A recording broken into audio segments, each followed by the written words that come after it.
Hello everyone, this is Marie Rosado, your South of Atlanta Realtor at Better Homes and Gardens Real Estate Metro Brokers. I'm sharing this post because I came across this article that I think you will find very helpful. It's from Consumer Financial Protection Bureau. It was published on April 24, 2020, and the name is Guide to Coronavirus Mortgage Relief Options. I will make sure to leave a link in the description box below so you can check it out for yourself. I'm going to scroll down a little bit so you can follow along with me. It says here that important things to know. For many homeowners with mortgages, there's help. But first, assess your situation. If you can pay your mortgage, pay your mortgage. Don't call your mortgage servicer if you aren't facing an immediate issue. Mortgage servicers are getting a lot of calls and need to first help those who won't be able to pay their mortgage. Check their website first for possible options. If you can't pay your mortgage or can only pay a portion, contact your mortgage loan officer immediately. It may take a while to get a loan servicer on the phone. Loan servicers are experiencing a high call volume and may also be impacted by the pandemic. Now, this article goes on to give some options, and they are CARES Act relief options for all federally backed mortgages. A new federal law, the Coronavirus Aid, Relief, and Economic Security CARES Act, puts in place two protections for homeowners with federally backed mortgages. First, your lender or loan servicer may not foreclose on you for 60 days after March 18, 2020. Specifically, the CARES Act prohibits lenders and servicers from beginning a judicial or non-judicial foreclosure against you, or from finalizing a foreclosure judgment or sale during this period of time. Second, if you experience financial hardship due to the coronavirus pandemic, you have a right to request a forbearance for up to 180 days. You also have the right to request an extension for up to another 180 days. You must contact your loan servicer to request this forbearance. There will be no additional fees, penalties, or additional interest beyond schedule amounts added to your account. You do not need to submit additional documentation to qualify other than your claim to have a pandemic-related financial hardship. If you don't have a federally backed mortgage, you still may have relief options through your mortgage loan servicer or from your state.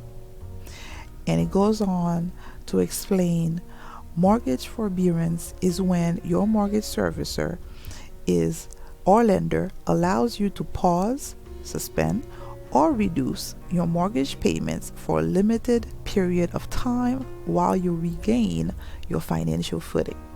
Forbearance doesn't mean your payments are forgiven or erased. You are still required to repay any missed or reduced payments in the future. Make sure you understand how the forbearance will be repaid. There will be different forbearance programs or options depending on the type of your loan. And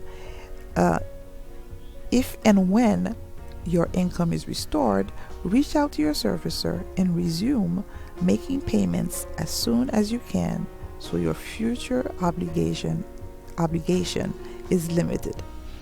Depending on the type of loan you have, there may be different forbearance options. For example, if you have a Fannie Mae, Freddie Mac, FHA, VA, or USDA loan, you won't have to pay back the amount that was suspended at once unless you are able to do so. At the end of the forbearance, your options can include paying all of your missed payments at one time, spread out over a period of months, or added as additional payments or a lump sum at the end of your mortgage. If forbearance is available to you, read our guide to help you make the best decision based on your situation. Moratorium, suspend, or stop foreclosure. Now it goes on to explain that a foreclosure is when the lender takes back the property after the homeowner fails to make repayment required payments on a mortgage. Foreclosure processes differ from state. Under federal law, a servicer generally cannot start the state foreclosure process until your loan is more than 120 days past due.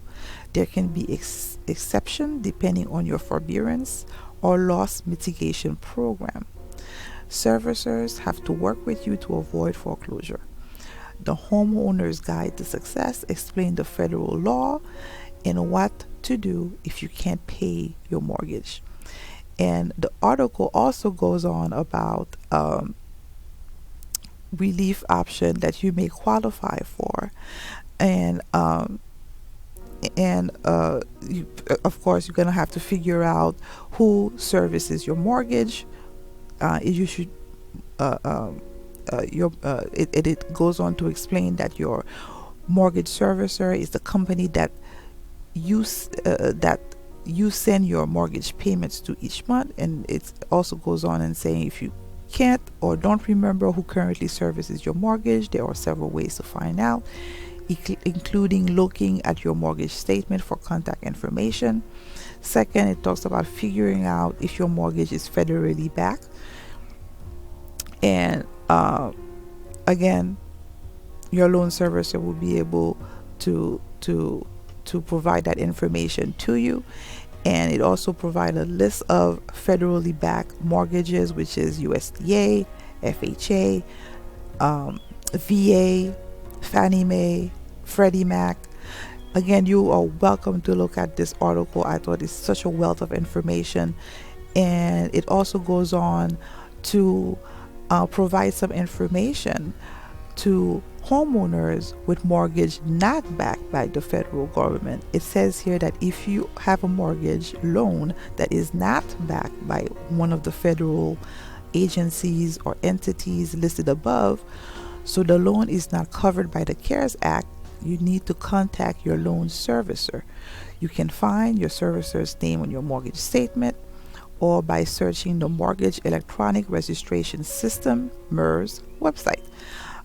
It also goes on to mention that your state may also offer additional mortgage relief options. It gives you a link where you can check it out yourself. And it also talks about how to go about requesting forbearance or a mortgage relief. It also talks about it mentioned that you're going to need to reach out to your servicer as well. So I hope that it goes on and on with other information, but I wanted to bring to your attention some of those key points because I feel like there's a lot of information out there and it's good to get it straight from the source. And again, I'm going to leave the link in the description box below so you can check it out for yourself. If you are going into this situation, I do hope that you take the time to reach out to your loan servicer to try to work something out. And I hope that some of the points that I've mentioned here from the blog will give you an idea of where to start. Again, I hope you find this information useful. I hope that this gives you the motivation to take the next step. Please feel free to share, like, subscribe to this channel, and thank you for taking the time to check it out. I hope to see you again. Until next time, bye.